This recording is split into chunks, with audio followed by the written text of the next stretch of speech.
लेकिन उसमें सेम ऐसी कहानी बन चुकी है। मिकाल जुल्फिकार बहुत ही यंग और क्यूट से नौजवान से लड़के दिखाए गए हैं, उसमें एक्टर होते हैं। और ये जो अतिका ओडो हैं ये एक सीनियर एक्ट्रेस होती हैं, 40 से क्रॉस कर चुकी होती हैं।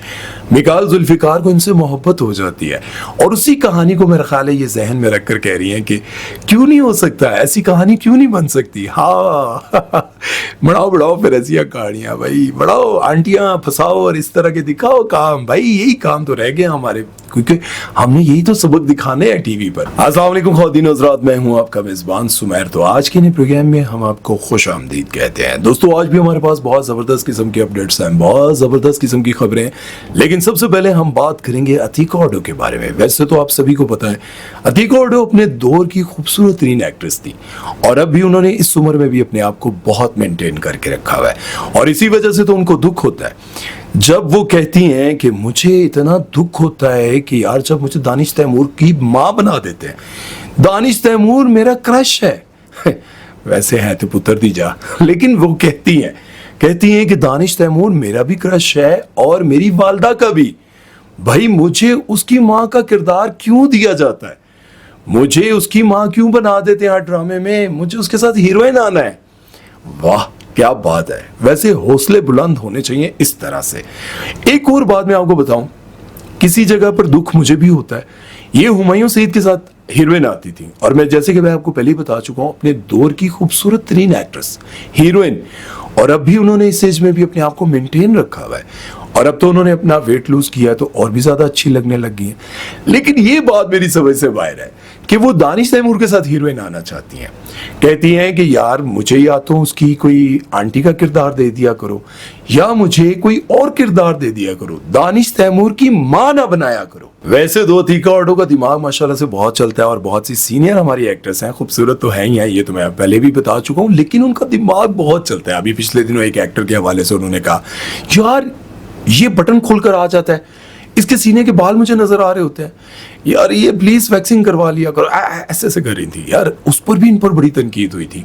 अब जाहिर है उनका दिल जवान है, वो उस तरह की एडवाइस दे रही होती हैं, चीजें कर रही होती हैं, लेकिन लोगों को बहुत बुरा लगा कि यार जिस एक्टर के बारे में वो ये बात कर रही हैं वो तो जाहिर है इनके बेटे की उम्र का है, लेकिन वो ऐसी बात क्यों कर रही है कि चेस्ट के बाल इसको साफ करने चाहिए और इतनी घिन आती है और ये वो इस तरह की चीजें, और वो भी टीवी पर बैठकर। और उसके साथ साथ वो जिस अंदाज से कह रही थी, मुझे एक बात उनकी बड़ी अच्छी लग रही थी कि यार देखें इस एज में भी उनके अंदर इतना कॉन्फिडेंस है कि वो मजे से इस तरह की चीजें कर रही होती हैं टीवी पर बैठकर। एक और उनकी बात जो उन्होंने कहा कि ये जो अरेंज मैरिज होती हैं, इन मैरिजेस में सबसे जो बुरी बात मुझे लगती है कि एक लड़की एक अनजान बंदे के साथ सुहाग रात मनाती है। अब जरा देखें कि यार एक एक्ट्रेस है जो टीवी पर बैठकर मजे से ये बातें बोलती हैं और वो कहती हैं कि पहले दिन वो लड़की अपना सारा जिस्म, अपना सब कुछ एक अनजान आदमी के हवाले कर देती है। और जब भी मैंने कभी अरेंज मैरिजेस वाली लड़कियों से पूछा तो कहती हैं कि बड़ा मुश्किल होता है कि किसी अनजान बंदे के साथ पहली रात को सोना। और ये बातें मुझे सुनकर ना हैरत हो रही थी कि अगर कोई ये वाली बातें कोई मेल एक्टर या कोई होस्ट करता तो फिर क्या होता। लेकिन मेरा सवाल ये है, क्या अतिका ओडो को दानिश तैमूर के साथ हीरोइन आना चाहिए? क्या उनकी ये ख्वाहिश पूरी होनी चाहिए? हाँ हो सकती है कि दानिश तैमूर को अपनी किसी टीचर से मोहब्बत हो जाए। वैसे इस तरह का आइडिया उन्होंने खुद भी दिया। उन्होंने कहा कि वैसे मैं दानिश तैमूर के साथ हीरोइन आ सकती हूँ। एक जवान लड़के को एक बड़ी उम्र की औरत से मोहब्बत हो जाती है, लेकिन वो कहती हैं कि अगर ऐसा कोई ड्रामा आ गया तो लोगों ने मेरे पर बड़ी तनकीद करनी है और कहना है पहले उसकी माँ बनती थी अब उसकी हीरोइन बन गई है। अच्छा यहाँ मैं आपको एक और बात भी बताना चाहूंगा कि एक पीटीवी का ड्रामा था, मुझे उसका नाम तो नहीं याद आ रहा, लेकिन उसमें सेम ऐसी कहानी बन चुकी है। मिकाल जुल्फिकार बहुत ही यंग और क्यूट से नौजवान से लड़के दिखाए गए हैं, उसमें एक्टर होते हैं। और ये जो अतिका ओडो हैं ये एक सीनियर एक्ट्रेस होती हैं, 40 से क्रॉस कर चुकी होती हैं। मिकाल जुल्फिकार को इनसे मोहब्बत हो जाती है और उसी कहानी को मेरा ख्याल है ये जहन में रखकर कह रही हैं कि क्यों नहीं हो सकता, ऐसी कहानी क्यों नहीं बन सकती। हाँ बढ़ाओ बढ़ाओ फिर ऐसी कहानियां भाई, बढ़ाओ आंटियां फंसाओ और इस तरह के दिखाओ काम। भाई यही काम तो रह गए हमारे, क्योंकि हमने यही तो सबक दिखाने हैं टीवी पर। खैर बात करते करते मुझे उस ड्रामे का नाम भी याद आ गया। गालिबन उस ड्रामे का नाम है मैं किससे आवाज दूं, और उस ड्रामे में भी यही कहानी थी। बहरहाल आप मुझे ये बताएं कि अगर अतिका ओडो दानिश तैमूर के साथ हीरोइन आ गई, तो क्या आपको मजा आएगा देखकर? आपको अच्छा लगेगा? और आयशा जी को कैसा लगेगा? ये आप लोगों ने मुझे कमेंट सेक्शन में जरूर बताना है। और ये जितनी बातें मैंने आपको बताई हैं, ये बातें अगर कोई मर्द बैठकर करता टीवी पर, तो आप लोगों को कैसा लगता? कमेंट सेक्शन में अपनी राय जरूर दीजिएगा। चलते हैं नेक्स्ट खबर की तरफ और बात करते हैं डॉक्टर उमर आदिल साहब, जिनका मैंने पॉडकास्ट किया था और वो पॉडकास्ट बहुत ज्यादा वायरल हुआ था, बहुत ज्यादा कंट्रोवर्शियल बना था। और आप सभी को पता है कि उस पॉडकास्ट को बहुत सारे लोगों ने डिस्कस भी किया था, बहुत सारे लोगों ने अपनी वेबसाइट्स पर भी लगाया था, सारा कुछ चला था। और उसी पॉडकास्ट में मैंने उनके हवाले से भी सवालात किए थे, लेकिन किस्सा चलते चलते रेशम जी की तरफ आया था और उन्होंने रेशम के हवाले से भी बहुत सारी ऐसी बातें कर दी थी। अच्छा, अधिका ऑडो के हवाले से भी उन्होंने कहा था। जब खैर इस पर तो हम क्या डिस्कस करें, उन्होंने बहुत सारी बातें बोली थी। अभी रिसेंटली ये खबर है जी कि डॉक्टर उमर आदिल साहब एक बार फिर से अरेस्ट हो चुके हैं। और अरेस्ट इसलिए हुए हैं कि उन्होंने एक अराई बरादरी जो है, उनके ऊपर जितने मुहावरे बने हुए हैं, जितनी चीज़ें बनी हैं, उनकी तजलील की और उन पर बहुत ज़्यादा एक्सट्रीम पर जाकर बोला। देखिए, तनकीद करनी चाहिए। आप किसी ड्रामे पर तनकीद कर सकते हैं, किसी ऐसी एक्ट्रेस पर तनकीद कर सकते हैं जो पाकिस्तान में रमज़ान में आकर दुपट्टा करके प्रोग्राम बनाती हैं और रमज़ान के बाद जब वेकेशंस पर, ईद पर बाहर जाती हैं तो उनके कपड़े उतर जाते हैं। और ये चीज़ें जब हम देखते हैं और इन चीज़ों को देखते हुए मुझे यूँ लगता है कि हमें इसके खिलाफ आवाज़ उठानी चाहिए। इसलिए उठानी चाहिए, बहुत सारे लोगों को लगता है कि यार अगर हम इस पर आवाज़ उठाएंगे तो कहीं ये ना हो कि भाई कोई पकड़ा जाए या इस तरह। देखिए, हमारे हुक्मरान इतने भी नासमझ नहीं है कि कोई बेहयाई के खिलाफ आवाज़ उठा रहा है उसको भी उठा के अंदर डाल देंगे।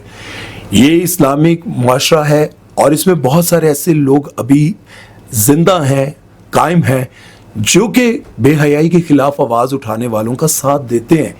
कभी भी उनके खिलाफ आवाज़ नहीं उठाएंगे, उनके खिलाफ कुछ नहीं करेंगे, क्योंकि वो जानते हैं ये बात कि इस दुनिया से हमने जाना है।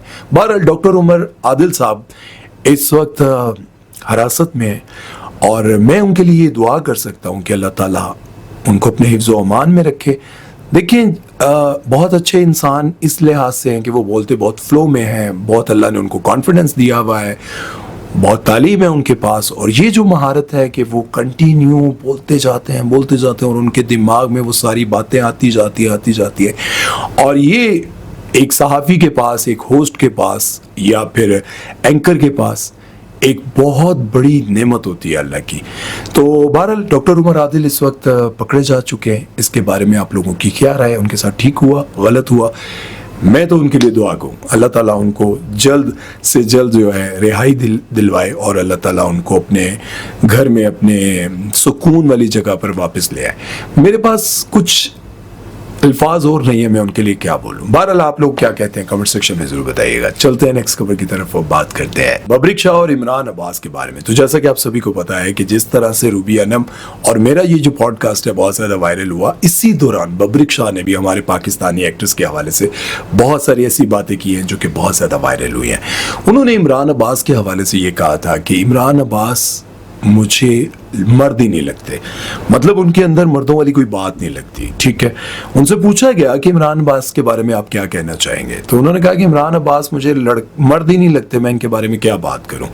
अब इसका जवाब उन्होंने, इमरान अब्बास ने ये दिया कि जो भी मुझ पर तनकीद करता है मैं उसको इतना संजीदा नहीं लेता, मैं उसको इतनी अहमियत ही नहीं देता, क्योंकि तनकीद वो लोग करते हैं जो नाकाम होते हैं, और जो लोग नाकाम होते हैं हमें उन पर तरस खाना चाहिए, क्योंकि उनको जब काम नहीं मिल रहा होता, उनके पास कुछ नहीं होता, तो वो क्या करते हैं कि तनकीद करते हैं और तनकीद करके अपने आप को एक बार फिर से बूस्ट दिलवाते हैं, अपने आप को वायरल करने की कोशिश करते हैं। और ये जितनी भी बातें उन्होंने की हैं, अच्छा मैं आपको एक बात और यहाँ पर पहले बता दूं, मैंने जब ये वीडियो बनाया था जिसमें मैंने कहा कि बबरिक शाह ने इमरान अब्बास को कहा कि ये तो मुझे मर्द नहीं लगते, उसके बाद उन्होंने फ़ाद मुस्तफ़ा के बारे में कहा था कि भाई ये तारिक अजीज़ जैसे मुझे लगते हैं, एक्टर वेक्टर मुझे नहीं लगते, ठीक है, ना ड्रामे के लिए और ना ही फिल्म के लिए। उसके बाद उन्होंने फवाद खान के बारे में कहा कि भाई उसके ऊपर इतना ज़्यादा बोझ डाल दिया जाता है, एड जोगा है नहीं, मतलब इतने कमाल के एक्टर नहीं है जितनी उनसे उम्मीदें की जाती हैं। ठीक है, इसी तरह उन्होंने सबके बारे में बोला, तो ये सब कुछ मैंने पॉइंट टू पॉइंट लगाया।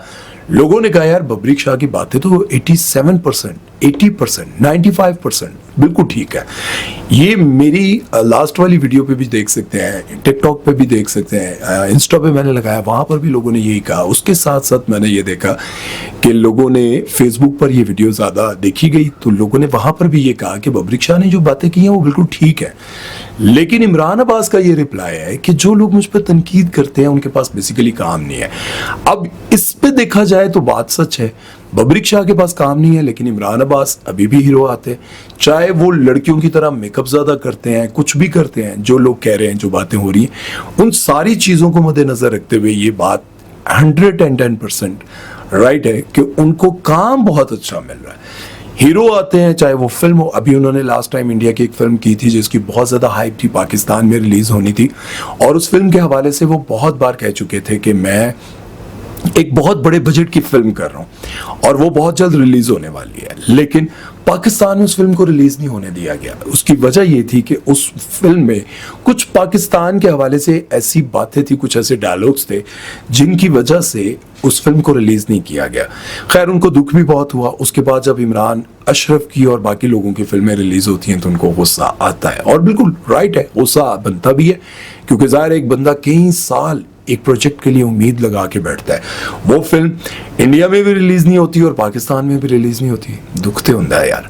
और ऊपर से फिर लोग जब ये कहने लग जाएं कि मर्द ही नहीं लगता, तो फिर दुख और भी ज्यादा होता है। और अब इस बारे में आप लोगों की क्या राय है कमेंट सेक्शन में जरूर बताइएगा। लेकिन मैं आपको जाते जाते एक बात जरूर कहना चाहूंगा कि देखें, जिंदगी में आपको बहुत सारे मौके मिलते हैं। कभी आपको ऐसी सीट मिल जाती है, जैसे मैं किसी सीट पर बैठा हूं और मैं किसी का इंटरव्यू कर रहा हूं, तो याद रखें कि मैं वो सारे सवालात करूंगा जो मेरे दिमाग में होंगे और मुझे लगेगा कि ये सवाल कोई और नहीं करता। ठीक है, मैं इसलिए वो सवाल करूंगा कि यार इन बातों का, जैसे आफ्ताब इकबाल के बारे में बहुत सारे लोगों ने बातें बनाई हुई थी कि वो अपने जितने भी एक्टर्स हैं उनको मुलाजिम समझते हैं, गुलाम समझते हैं, तो मैंने ये सवाल उठाना था। रूबी अनम ने उनके साथ काम किया हुआ था। मैंने इस तरह के सवालात उमर आदिल से करने थे कि उमर आदिल साहब जो हैं वो औरतों पर बहुत ज़्यादा कीचड़ उछालते हैं, बहुत गलत ज़ुबान अल्फाज और ये चीज़ें इस्तेमाल करते हैं, और इसी वजह से उनके अपने घर में बहुत सारी लड़ाइयाँ, सब कुछ हुआ। तो मैंने एक सवाल किया, तो मैं ये सवाल करता हूँ जबकि मैं ये जानता हूँ कि इन सवालात की वजह से बहुत सारे लोग नाराज़ भी होते हैं। लेकिन एक बंदे का जब आप इंटरव्यू करने जाते हैं तो आपको हिम्मत करनी पड़ती है उससे सवालात करने के लिए। बहरहाल, अब ये सारी बातें आपके सामने, आप भी जब अपनी किसी भी सीट पर बैठे हैं बड़ी ईमानदारी के साथ अपना काम करें, इस चीज़ का खौफ किए बगैर कि आप ये सवाल करेंगे या आप ये इकदाम उठाएंगे, आप अपनी जॉब को ईमानदारी से करेंगे तो आपको क्या कुछ फेस करना पड़ेगा। कोई बात नहीं, लोग गालियाँ भी देते हैं, बुरा भला भी कहते हैं, लेकिन अपना काम ईमानदारी से करें, क्योंकि ये दुनिया हमेशा हमेशा के रहने की जगह नहीं है। उम्मीद है कि आज का प्रोग्राम आप लोगों को अच्छा लगा होगा। अपना बहुत सारा ख्याल रखिएगा, दुआ में याद रखिएगा। सुमैर चौधरी को दीजिए इजाज़त। अल्लाह हाफिज़।